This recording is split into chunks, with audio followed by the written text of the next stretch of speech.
বৰ্তমান আজি আমি এটা ভিচিও কৰিলোঁ আমাৰ 4খন ডিষ্ট্ৰিক্টৰ ডেপুটি কমিশ্যনাৰসকলৰ লগত আৰু এতিয়া বিশেষকৈ 4খন জিলাৰ ভিতৰত ওদালগুৰি আৰু বাক্সা অলপ ৰেজিং চিটুৱেশ্যন তাত বাঢ়ি আছে কেছেছটো আৰু কোকৰাঝাৰ আৰু চিৰাং মানে যদিও বাঢ়ি আছে এইটো এতিয়াও মানে ইমানখিনি এটা এলাৰ্মিং লেভেলত অহা নাই তথাপিতো এতিয়া এইটো এটা ডাঙৰ হিউমেন ক্ৰাইচিছ হৈছে আৰু বিভিন্ন ৰাজ্যবিলাকত যেনেকৈ ক্ৰাইচিছ আহিছে আজি অসমত আমি সেইটো আহাটো বিচৰা নাই সেইকাৰণে অসম চৰকাৰে মুখ্যমন্ত্ৰী ডাঙৰীয়াৰ নেতৃত্বত যেনেকৈ সকলো মুহূৰ্ততে কোভিড কণ্ট্ৰল কৰাৰ কাৰণে বা কোভিড মেনেজ কৰাৰ কাৰণে যেনেকৈ চেষ্টা কৰি আছে আমিও যোৱাকালিৰ পৰা আমি এক্টিভলি কাম আৰম্ভ কৰিছোঁ বিশেষকৈ আৰু এতিয়া আজি আমি যিটো গম পালোঁ যথেষ্ট আমাৰ ইয়াত এতিয়াও আমি মোকাবিলা কৰিবৰ কাৰণে যিখিনি সুবিধা লাগে এইখিনি আছে কোকৰাঝাৰত আমাৰ 700-600 এবভ বেড আছে ওদালগুৰি চিৰাং বাক্সা ইয়াতো যিখিনি বেড লাগে সেইটো বাঢ়াৰ চেষ্টা কৰিছে অক্সিজেন যিখিনি লাগে এইখিনি প্ৰয়োজন অক্সিজেন এতিয়ালৈকে আছে মেডিচিন আছে কিন্তু কথাটো হৈছে কি আমি যেতিয়া কেছটো বাঢ়ি যাব তেতিয়া সেইখিনি মোকাবিলা কৰাটো খুব অসুবিধা হ'ব সেইকাৰণে এতিয়া হৈছে কি এৱাৰনেছটো আহিব লাগিব আৰু এৱাৰনেছটো অনাৰ কাৰণে প্ৰশাসনিকভাৱে যিটো ব্যৱস্থা বা গভৰ্ণমেণ্ট হিচাপে যিখিনি ব্যৱস্থা লোৱা হৈছে মই পাব্লিককহে আহ্বান কৰিব বিচাৰিছোঁ যে এইটো যিটো হৈছে এইটো প্ৰিভেনশ্যনটো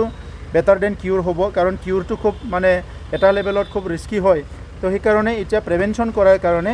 আমাৰ যিহেতু আমাৰ হাততে আছে আমি এৱাৰনেছটো কৰিব পাৰোঁ ছ'চিয়েল ডিষ্টেঞ্চটো মেইনটেইন কৰিব পাৰোঁ মাস্ক পিন্ধিব পাৰোঁ এইবিলাক কাম কৰাটো ইমান অসুবিধা নহয় আৰু যিখিনি গৰীব মানুহ আছে তেখেতসকলৰ কাৰণে মাস্কৰ ব্যৱস্থা কৰাৰ কাৰণে আমি চিন্তা চৰ্চা কৰিছোঁ চেনিটাইজাৰৰ ব্যৱস্থা কৰাৰ কাৰণে আমি চিন্তা চৰ্চা কৰিছোঁ গতিকে এইখিনি সময়ত মই সকলোকে আহ্বান কৰিছোঁ আজি মানুহবিলাকে বিভিন্ন কাৰণত বজাৰ সমাৰত অফিচত আহিব লগা হয় কিন্তু চবে মনত ৰাখিব কি কোভিড আছে ইয়াতে কোভিডটো পাহৰি যাব নালাগে কি কোভিড বুলি এটা যিটো প্ৰব্লেম আহিছে যিটো পেণ্ডেমিক আহিছে যিটো ক্ৰাইচিছ আহিছে সেইটো যাতে মনত ৰাখি চলায় য'তে যাওক ছ'চিয়েল ডিষ্টেঞ্চটো মেইনটেইন কৰিব লাগে চেনিটাইজাৰ ইউজ কৰিব লাগে আৰু পৰাপক্ষত যিমান পাৰে আমি যদি কোনো আমাৰ নেচেচাৰী বা ইম্পৰ্টেণ্ট নাই কাম নাই তেনেহ'লে আমি বাহিৰত অনাই বনাই ঘূৰি ফুৰি মানে এইটো নকৰাই ভাল সেইটো মই আহ্বান কৰিছোঁ আৰ্থিক সমস্যাৰ লগত মুখামুখি হ'বলগীয়া হৈছে নাগৰিকসকল যিসকল দুখীয়া পৰিয়াল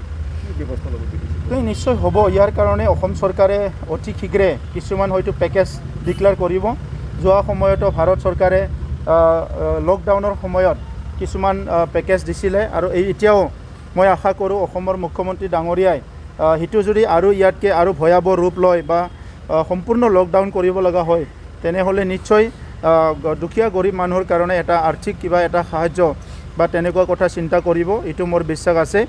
আমি কাউন্সিল হিচাপে আমাৰ লেভেলত আমাৰ বিভিন্ন সমস্যাবিলাক আমি চাই আছোঁ ওদালগুৰিত যিটো তৰমুজ খেতি কৰিছিলে খেতিয়কসকলৰ বহুত অসুবিধা হৈছে সেইটো ছাপোৰ্ট কৰাৰ কাৰণে আমি চিন্তা কৰি আছোঁ